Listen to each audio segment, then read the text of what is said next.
I'm a little teapot, short and stout. Here's my handle, here is my spout. When the water's boiling, hear me shout. Tip me over and pour me out. And out of her comes coffee.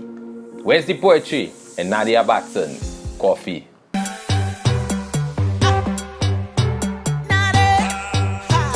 Now immediately one will realize the similarities in writing between Batson's Coffee and Kess's Cocoa Tea. And if you heard Squeezy Rankin's Waterman, you will know the Caribbean is well quenched for the carnival season. In this text, Batson compares herself to coffee for the ability to turn a man into a night owl.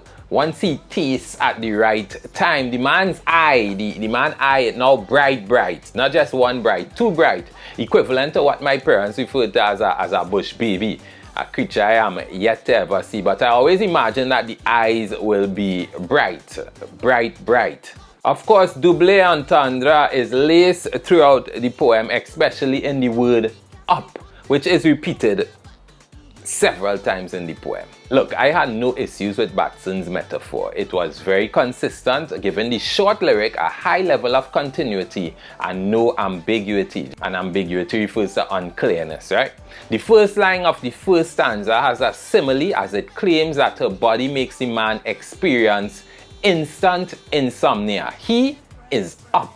Hence, the overall comparison of herself to coffee seems very logical. We also know the addictive power of coffee, and as such, the man in the poem is unable to get rest until he calls. I imagine being up all night just waiting. Batson also uses a simile in a sort of reverse way when she says caffeine ain't good as I. In other words, she uses a simile to show what she is not like. So yes, we understand that she is coffee, but we also recognize that she's possibly stronger than the coffee you are currently thinking of. This whole Batson song kind of remind me that, you know, we use metaphors every day in the creation of certain nicknames, or even when we call our friends oh dog or oh horse, you know, so we walk the literature every day, so it should be easier to actually study it. Earlier, join our literature program.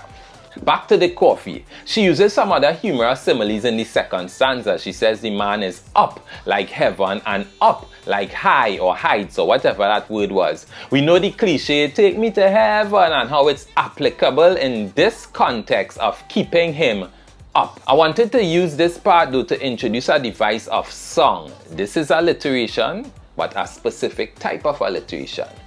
The H in the song he, heaven and high gives a sort of aspirated or breathy song, and that type of alliteration can be referred to as aspirant alliteration, and it is effective because it contributes to the overall theme of the poem, which is keeping him up. Of course, if you had a poem about somebody running, some aspirated alliteration would have worked nice as the person panting and they're tired now. So sometimes you have to use the correct devices of song to give your poem extra meaning on the page.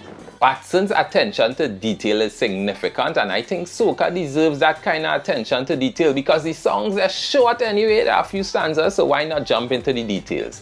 Batson doesn't leave the reader to wonder if she was keeping the man up in an uncomfortable kind of way, because if you're up all night, you could be uncomfortable. I mean, everyone wants to sleep, and scientific studies also show that sleep is natural and natural activity for men after being up. You think that she just kept him up? No, she says that you can't sleep till I call you back. So when he calls her, eventually he will get some sleep.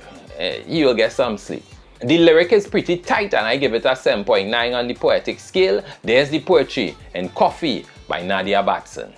Listen, all references we use and the lyrics to anything we use are right in the description below this video. Remember to like and subscribe if you appreciated the content, and if there's some text that you want us to analyze, just drop it in the comments below. We'll get to it and find out where's the poetry.